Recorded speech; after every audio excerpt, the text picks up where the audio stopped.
आज बस आखिरी बार की कहानी। एक कमरे की आग और वो लड़का जिसने खुद को दोबारा जन्म दिया। रात के 3 बजे हैं। सड़क पे सन्नाटा है, लेकिन एक कमरे में रोशनी जल रही है। आर्यन 22 साल का लड़का लैपटॉप की स्क्रीन पे झुका हुआ है। आंखें थकी हुई हैं, दिमाग सुन्न है। वो जानता है वो फिर वही गलती कर रहा है। वो खुद से कहता है, बस आज आखिरी बार। लेकिन वो आखिरी बार पिछले 2 सालों से हर रात दोहराई जा रही थी। हर बार पछतावा, फिर वही शुरुआत। एक ऐसा चक्र जिससे वो बाहर नहीं निकल पा रहा था। सुबह कॉलेज में वो सबके बीच मुस्कुराता था। लोग कहते, आर्यन बहुत समझदार है, टॉपर है, आगे बढ़ेगा ज़रूर। पर किसी को वो नहीं पता था कि अंदर से वो टूट चुका था। रात में स्क्रीन के सामने बैठा वही लड़का हर सुबह अपने ही अपराध बोध के नीचे जबदाता था। एक दिन एक लूप, सुबह मोटिवेशन वीडियो, दोपहर में प्लानिंग, शाम को वादा, आज से नहीं करूँगा, और रात को फिर वही जाल। उसे लगता था कि ये बस छोटी सी आदत है। धीरे धीरे वो उसकी पूरी ताकत खा रही थी। उसकी एकाग्रता, उसका आत्मविश्वास, उसका समय। एक दिन कॉलेज में गेस्ट लेक्चरर आया। स्टेज पर खड़े मॉन्क ने एक ऐसे इंसान जो हर यूनिवर्सिटी में जाकर युवाओं को जीवन की प्रैक्टिकल समझ सिखाते थे।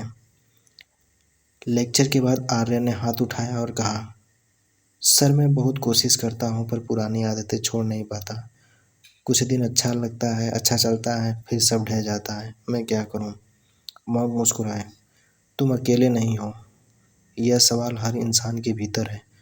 सुनो, मैं एक कहानी तुम्हें सुनाता हूँ। एक गांव में 2 भाई थे। बड़ा भाई सच्चा, ईमानदार, मेहनती था, लेकिन छोटा भाई चतुर लेकिन चालाक चालाक था। ठीक है। बड़ा भाई दिन रात मेहनत करता और छोटा रात दिन चोरी। बड़ा समझता था, भाई ये रास्ता गलत है। छोटा कहता, बस आखिरी बार फिर छोड़ दूंगा। लेकिन वो आखिरी बार हर बार नई शुरुआत बनती गई। एक दिन दोनों पकड़े गए। पुलिस आई, बड़ा भाई भी फंस गया क्योंकि वो छोटे के साथ रहता था। जेल की अंधेरी कोठरी में बड़े भाई ने दीवार की ओर देखा और कहा, मुझे समय रहते अलग हो जाना चाहिए था। जो खुद सुधरना नहीं चाहता, उसे बचाने की कोशिश खुद को डुबो देती है। मॉन्क बोले, आर्यन वो बड़ा भाई तुम हो और छोटा भाई तुम्हारी बुरी आदतें हैं। तुम्हारी सबसे बड़ी गलती यह है कि तुम अब भी उससे सुख की उम्मीद रखते हो। आर्यन चुप था। मॉन्क की बात उसके सीने में उतर रही थी। मॉन्क बोले, बुरी आदतों की ताकत उनकी नहीं, तुम्हारे भ्रम की है। तुम मानते हो कि वो आराम देंगी, टेंशन मिटाएंगी या खालीपन भर देंगी, पर वो सिर्फ तुम्हारी ऊर्जा, विश्वास और आत्मा चुरा लेती हैं। फिर मॉन्क ने बोर्ड पर 5 शब्द लिखे। अरुचि, जब काम में मज़ा नहीं आता। तृष्णा, जब मन कहता है थोड़ा सा सुख चाहिए। आलस्य, थोड़ी देर बात कर लूँगा। चंचलता, कल गलती हो गई का पछतावा। संशय, क्या वाकई छोड़कर फ़ायदा होगा। यही 5 दीवारें हैं जो तुम्हें लूप में फंसाए रखती हैं। आर्यन अपने कमरे में अकेला बैठा, बाहर हल्की बारिश और उसके भीतर की आग। वो सोचता है, मुझे खुद से अलग होना होगा। वो स्क्रीन बंद करता है, किताब खोलता है और पहली बार कुछ नहीं करता, बस देखता है। उसका मन कहता है थोड़ा सा कर ले। वो जवाब नहीं देता, बस देखता है कैसे शरीर में बेचैनी उठ रही है, कैसे दिमाग बहाने बना रहा है। वो भागता नहीं, वो दबाता नहीं, बस देखता है। धीरे धीरे वो देखना सीख गया। हर क्रेविंग को वो अलार्म की तरह लेता।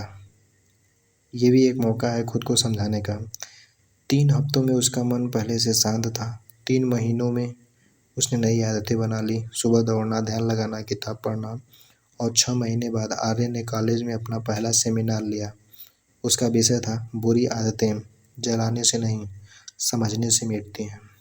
वो स्टेज पे बोला, मैंने अपनी लतें नहीं छोड़ी, मैंने बस सच्चाई देखना शुरू किया, और जब सच्चाई दिखती है तो झूठ की ताकत अपने आप खत्म हो जाती है। कैमरा धीरे धीरे उस पुराने जले हुए लैपटॉप पे जाता है जो अब उसके कमरे के कोने में रखा था। आर्यन की आवाज़ सुनाई देती है। वो आग कमरे में नहीं लगी थी, वो मेरे भीतर थी। और जब मैंने उसे देखने की हिम्मत की, तब मैंने खुद को दोबारा जन्म दिया। बुरी आदतें दुश्मन नहीं होती, वो तुम्हें खुद से मिटाने आई होती हैं। पर जब तक तुम उसे सुख की उम्मीद से देखते रहोगे, तब तक आज़ादी नहीं पाओगे। खुद से जीतना ही असली जीत है, क्योंकि जब मन तुम्हारा साथी बन जाता है तो दुनिया की कोई लत, कोई क्रेविंग तुम्हें रोक नहीं सकती। तो दोस्तों, आई होप ये वीडियो आपको अच्छी लगी होगी। ऐसे ही इंफॉर्मेटिव वीडियो के लिए हमारे चैनल को सब्सक्राइब करना ना भूलें। मिलते हैं एक नए वीडियो में, तब तक के लिए जय हिंद।